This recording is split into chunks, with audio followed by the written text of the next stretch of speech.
మహాభారత యుద్ధంలో అభిమన్యుడి వీరమరణం అత్యంత విషాదకరమైన ఘట్టాలలో ఒకటి. అర్జునుడి కుమారుడైన అభిమన్యుడు యుద్ధ విద్యలలో మేటి. ఆయన ఎలా చనిపోయాడు? ఎవరు చంపారు? అసలు పద్మవ్యూహం అంటే ఏమిటి? దానిని ఎవరు ఏర్పాటు చేశారు? అభిమన్యుడి చావుకు కారణం ఎవరు? మరి అర్జునుడు తన సొంత కుమారుడైనటువంటి అభిమన్యుని చంపినటువంటి వ్యక్తిని ఎంత భయంకరంగా సంహరించాడో ఈ యొక్క వీడియోలో తెలుసుకునేటువంటి ప్రయత్నం చేద్దాం. వీడియోలోకి వెళ్ళడానికంటే ముందు అందరూ ఒకసారి వీడియో కింద లైక్ చేసేటువంటి ప్రయత్నం చేయండి. ఇలాంటి మంచి మంచి వీడియోస్ కోసం మన ఛానల్ని సబ్స్క్రైబ్ చేసుకోండి. అదేవిధంగా ఛానల్ కింద లైక్ కొట్టిన తర్వాత హైప్ అనేటువంటి ఆప్షన్ వస్తుంది. దాన్ని ఎనబుల్ చేసుకుని ఈ యొక్క వీడియోకి పాయింట్స్ ఇచ్చేటువంటి ప్రయత్నం చేయండి. మరి అభిమన్యుడి చావుకు కారణమైనటువంటి అన్ని విషయాల గురించి ఈ యొక్క వీడియోలో తెలుసుకుందాము. Let's start the video.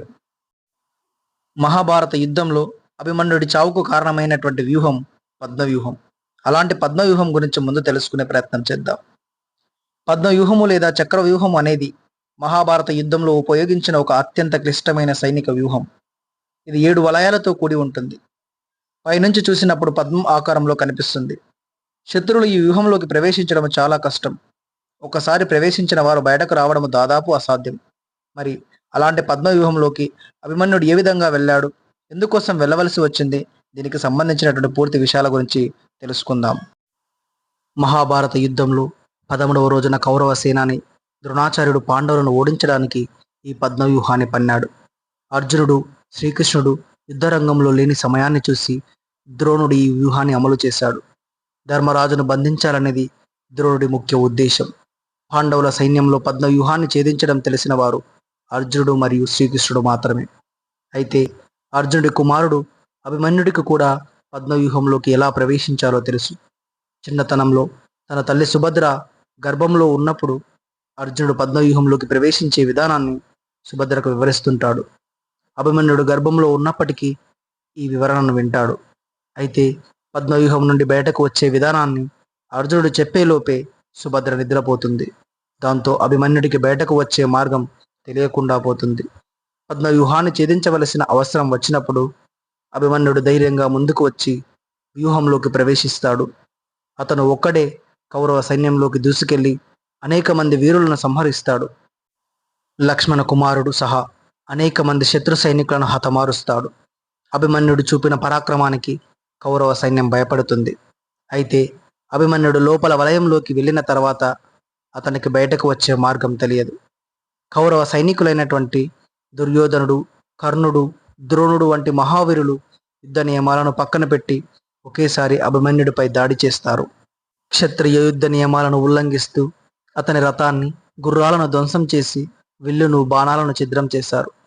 నిరాయుధుడైనప్పటికీ అభిమన్యుడు మొక్కవోని ధైర్యంతో పోరాడాడు. మొదట ఖడ్గము, డాలుతో పోరాడాడు. కానీ వాటిని కూడా ద్రోణుడు, కర్ణుడు ఛేదించారు. అప్పుడు అభిమన్యుడు రథచక్రాన్ని ఆయుధంగా తీసుకొని పోరాటం చేశాడు. కానీ దానిని కూడా కర్ణుడు, అశ్వత్థామ ధ్వంసం చేశారు. చివరికి అభిమన్యుడు తన చేతిలో ఉన్న గదతో పోరాడుతూ దుశ్శాసనుడి కుమారుడితో ద్వంద్వ యుద్ధం చేశాడు. ఆ పోరాటంలో ఇద్దరూ గాయపడి నేలకూలారు. అయితే దుశ్శాసనుడు కుమారుడు ముందుగా తేరుకొని నిస్సాహుడైన అభిమన్యుడి తలపై గదతో బలంగా కొట్టాడు. ఆ దెబ్బకు అభిమన్యుడు అక్కడికక్కడే వీరమరణం పొందాడు. అతని వయసు అప్పుడు కేవలం 16 సంవత్సరాలు మాత్రమే. అభిమన్యుడి వీరమరణం పాండవులలో ప్రతీకార జ్వాలను రగిలించింది. ముఖ్యంగా అర్జునుడు తన కుమారుడి మరణానికి కారణమైన సైంధవుడిని మరుసటి రోజు సూర్యాస్తమయంలోగా చంపుతానని ప్రతిజ్ఞ చేస్తాడు. ఒకవేళ అలా చంపకపోతే నేను చనిపోతానని అర్జునుడు ప్రతిజ్ఞ చేస్తాడు. పద్మవ్యూహం మహాభారత యుద్ధంలో ఒక ముఖ్యమైన ఘట్టం. ఇది అభిమన్యుడి వీరత్వాన్ని, అలాగే యుద్ధ నియమాలను ఉల్లంఘనను తెలియజేస్తుంది. సైంధవుడు మహాభారతంలో ఒక ముఖ్యమైన పాత్ర. ఇతని మరణం కథ అత్యంత నాటకీయంగా, తీవ్ర ఉత్కంఠతో కూడుకొని ఉంటుంది. ఈ కథ గురించి ఇప్పుడు తెలుసుకునేటువంటి ప్రయత్నం చేద్దాం. సైంధవుడు సింధు దేశపు రాజు దుర్యోధనుడికి బావమరిది. ఇతని తండ్రి వృద్ధక్షత్రుడు. చిన్నతనంలోనే జయద్రథుడికి యుద్ధంలో శిరాఛేదం జరుగుతుందని ఆకాశవాణి వినిపించింది. అది విని వృద్ధక్షత్రుడు, నా కొడుకు తన నేలపై పడేలా ఎవరు చేస్తారో వారి తల 1000 ముక్కలు కావుగాక అని శాపం పెడతాడు. ఆ తరువాత వృద్ధక్షత్రుడు తపస్సు చేసుకోవడానికి అడవులకు వెళ్ళిపోయాడు. ద్రౌపది అపహరణ మరియు అవమానం. పాండవులు అరణ్యవాసంలో ఉన్నప్పుడు ద్రౌపదిని ఆశ్రమంలో వదిలి వేటకు వెళ్తారు. అదే సమయంలో సాల్వ కన్యను వివాహమాడే నిమిత్తం వెళ్తున్న సైంధవుడు ద్రౌపదిని చూసి మోహించి ఆమెను బలవంతంగా తన రథంలో ఎక్కించుకొని అపహరిస్తాడు. ఈ విషయం తెలుసుకున్న భీమార్జునులు సైంధవుడిని వెంబడించి భీముడు అతన్ని ఓడించి తీవ్రంగా అవమానిస్తాడు. సైంధవుడి శిరస్సుపై 5 శిఖలుగా గొరిగి అతన్ని బంధించి ధర్మరాజు ముందు నిలబెడతాడు. ధర్మరాజు సైంధవుడిని వదిలేయమని భీముడిని ఆదేశిస్తాడు. ఈ అవమానానికి ప్రతీకారంగా సైంధవుడు పరమేశ్వరుడి కోసం ఘోర తపస్సు చేసి అర్జునుడు లేని సమయంలో మిగిలిన పాండవులను ఒకరోజు నిలువరించగల వరాన్ని పొందుతాడు. అభిమన్యుడి మరణానికి ఇది కారణంగా మిగులుతుంది. కురుక్షేత్ర యుద్ధంలో ద్రోణాచార్యుడు పద్మవ్యూహాన్ని నిర్మించినప్పుడు అభిమన్యుడు ఆ వ్యూహంలోకి ప్రవేశిస్తాడు. కానీ బయటకు వచ్చే మార్గం అతనికి తెలియదు. ఆ సమయంలో సైంధవుడు తాను పొందిన వరం ప్రకారము అర్జునుడు తప్ప మిగతా పాండవులను వ్యూహంలోనికి ప్రవేశించకుండా అడ్డుకుంటాడు. దీనివల్ల అభిమన్యుడు ఏకాకిగా మారి అనేక మంది యోధుల చేతిలో చిక్కి వీరమరణం పొందుతాడు. అర్జునుడి ప్రతిజ్ఞ మరియు సైంధవుడిని ఏ విధంగా వధిస్తాడో తెలుసుకుందాము. అభిమన్యుడి మరణానికి సైంధవుడే ప్రధాన కారణమని తెలిసిన అర్జునుడు తీవ్రంగా బాధపడతాడు.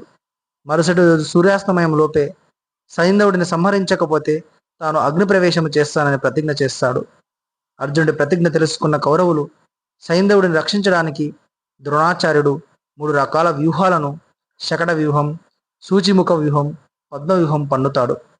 అర్జునుడు సైంధవుడిని చేరుకోలేకపోతున్న సమయంలో శ్రీకృష్ణుడు ఒక ఉపాయం పన్నుతాడు. సూర్యుడిని తన సుదర్శన చక్రముతో మరుగుపరుస్తాడు. సూర్యాస్తమైందని భావించిన కౌరవ సైన్యం సైంధవుడిని రక్షించే పనిలోంచి కాస్త సడలుతారు. అదే సమయంలో శ్రీకృష్ణుడు తన చక్రాన్ని తొలగించగా సూర్యుడు మళ్ళీ కనిపిస్తాడు. వెంటనే సూర్యాస్తం అయిపోయిందని బయటకు వచ్చినటువంటి సైంధవుడిపై అర్జునుడు తన దగ్గరున్నటువంటి పాశుపతాస్త్రాన్ని ప్రయోగిస్తాడు. వృద్ధక్షత్రుడి శాపం గురించి తెలిసిన శ్రీకృష్ణుడు అర్జునుడితో సైంధవుడి తల నేలపై పడకూడదు. నీ అస్త్రం సహాయంతో ఆ తలను అడవిలో తపస్సు చేసుకుంటున్న అతని తండ్రి వృద్ధక్షత్రుడి చేతిలో పడేలా చెయ్యని చెబుతాడు. అర్జునుడు అలాగే చేస్తాడు.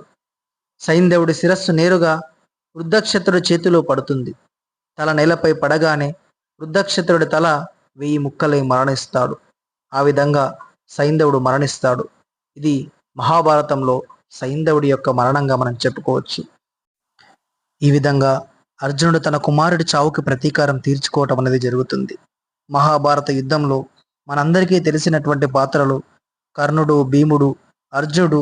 కానీ వీరందరికంటే అత్యంత గొప్పనైనటువంటి కథగా మనం అభిమన్యుడి కథగా చెప్పుకోవచ్చు. దాదాపు 16 సంవత్సరాల వయసు ఉన్నటువంటి ఈ యొక్క యుద్ధ వీరుడు ఈ యుద్ధ క్షేత్రంలో వీరమరణం పొందటం అనేది జరుగుతుంది. ఇలాంటి వ్యక్తి నేటి తరం యువతకు ఎంతో ప్రేరణగా మిగులుతుంది. కాబట్టి మహాభారతం ద్వారా మనం గ్రహించాల్సిన విషయాలు చాలా ఉంటాయి. కాబట్టి మీ జీవితంలో ఒక్కసారైనా మహాభారతాన్ని చదివేటువంటి ప్రయత్నం చేయండి. అందులో ఉన్న మంచి విషయాలని మీ పిల్లలకు చెప్పేటువంటి ప్రయత్నం చేయండి. అందుకోసమే ఈ యొక్క వీడియో చేయటం జరిగింది. ఈ వీడియో మీకు నచ్చినట్టయితే ఈ యొక్క వీడియో కింద లైక్ చేసేటువంటి ప్రయత్నం చేయండి.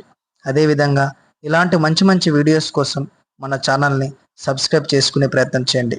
కామెంట్ సెక్షన్ లోపల మహాభారతానికి సంబంధించి ఇంకా ఎలాంటి వీడియోస్ చేయాలో మీరు కామెంట్ రూపంలో తెలియజేస్తే వాటికి సంబంధించినటువంటి వీడియోస్ నెక్స్ట్ చేయాల్సి ఉంటుంది. కాబట్టి మీరు చేసేటువంటి కామెంట్ని బట్టి నెక్స్ట్ వీడియో అనేది చేయటం జరుగుతుంది. ఇలాంటి మంచి వీడియోతో మీ ముందుకు వచ్చేటువంటి ప్రయత్నం చేస్తా. అందరికీ ధన్యవాదాలు. జై శ్రీకృష్ణ.